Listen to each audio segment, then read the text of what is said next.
occasionally one of them would do something wrong outside, and I had to call them in and say, you are a role model to millions of kids. You cannot do this. You know, it got to a point where it was such a big show and we were such kids' heroes, they decided they wanted to drug test us, which is fine, but, I mean, I remember one year I had 24 drug tests. But in 1995, shockwaves hit when not all the tests came back clean. However big the Gladiator, none was bigger than the show.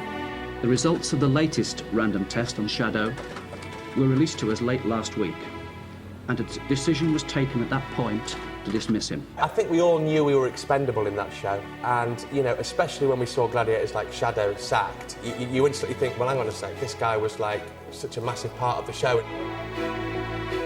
The guy was incredible physique, incredible athlete.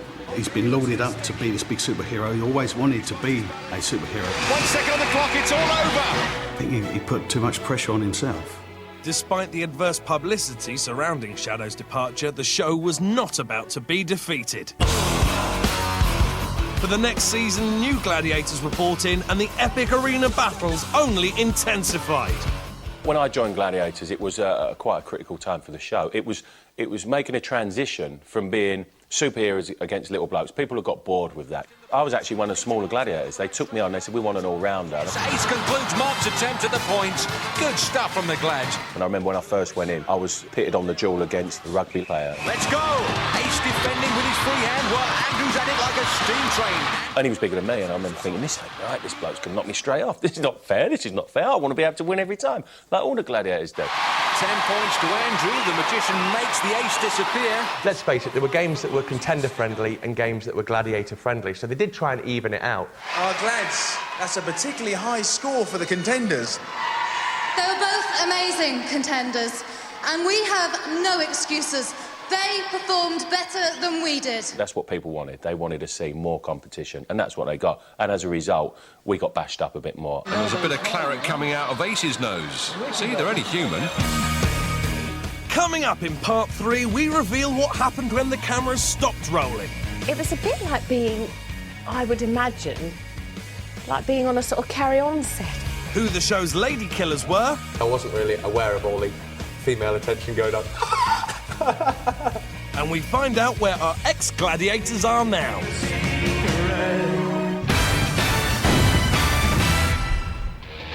Throughout the 1990s, Gladiators reigned supreme.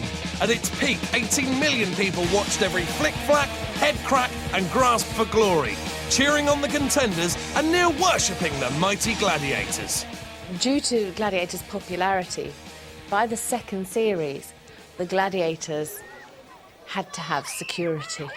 But it was hilarious seeing security guards looking after people who were nearly twice their size. The fans were fantastic. There was never anything nasty. They never said anything mean. They were just so into the show. We sit there and laugh at the letters, like, in the pictures, like, I'm 5'7", blonde, you'd really like me, and my husband's not in between this time and this time. Someone would say, can you sign me a cigarette packet with a key? And you'd think, I'm come out for a pint of milk and I'm scribing the letters ACE into fag pack. What is going on here? You know, it was ridiculous. My sister-in-law went on holiday and was there, and Jet was on the same holiday. Oh, right, yeah. She signed the back of a fag packet and gave it to me. Very nice. Still got it.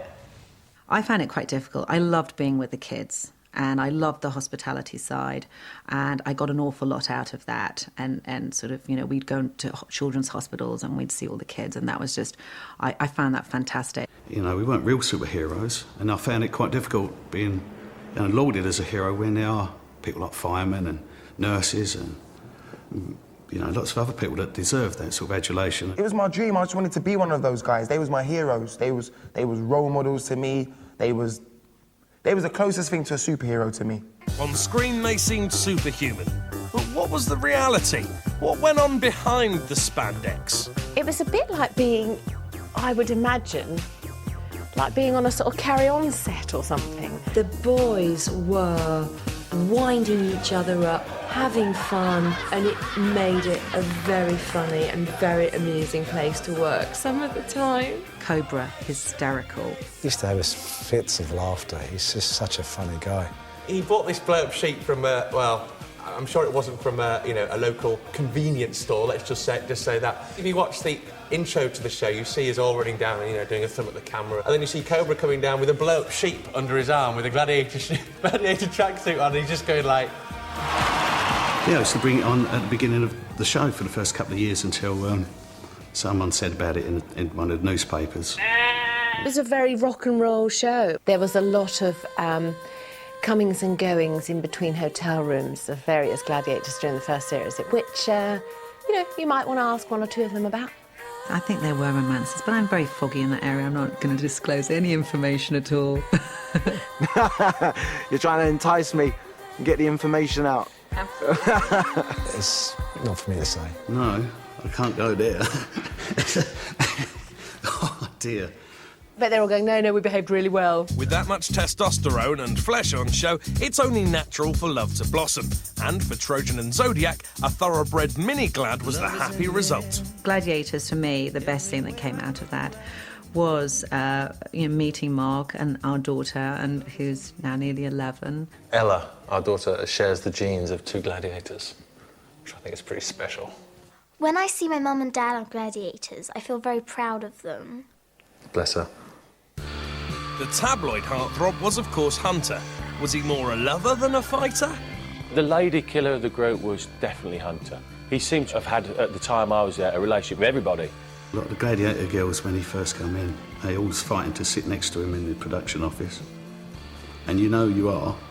I was quite focused on what I was doing with the Gladiators, so I wasn't really aware of all the female attention going on.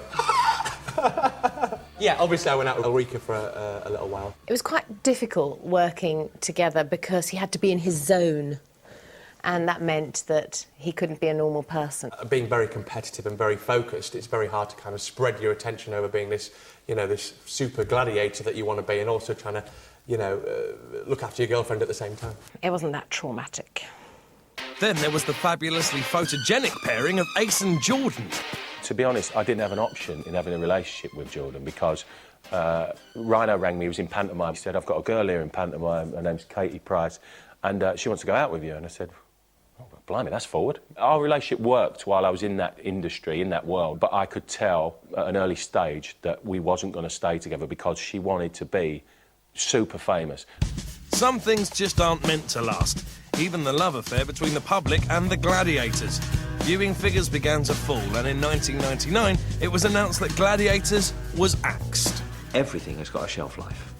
If there is going to be a natural erosion of viewership, because that's the way life is. They started to mess around with the scheduling and put it on at different times, and naturally then viewers get confused and they don't know where to find it and they don't watch it. Someone rings you up, like an acquaintance who works at the local car dealership. Well, Warren, what are you up to now? Gladiators is over. I'm like, what are you talking about?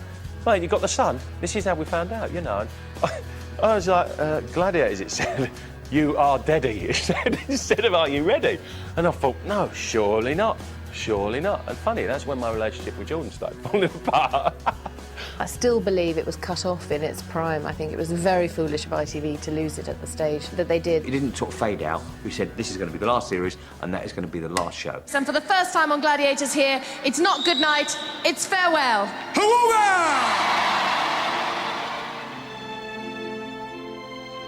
After 8 series, 141 shows, over 200 contenders and 33 gladiators, the show's finale went out on New Year's Day 2000. I felt very sad when Gladiators ended. It's a bit of a void in Saturday night viewing. Why do you take it away? That was wrong. People didn't want it to leave.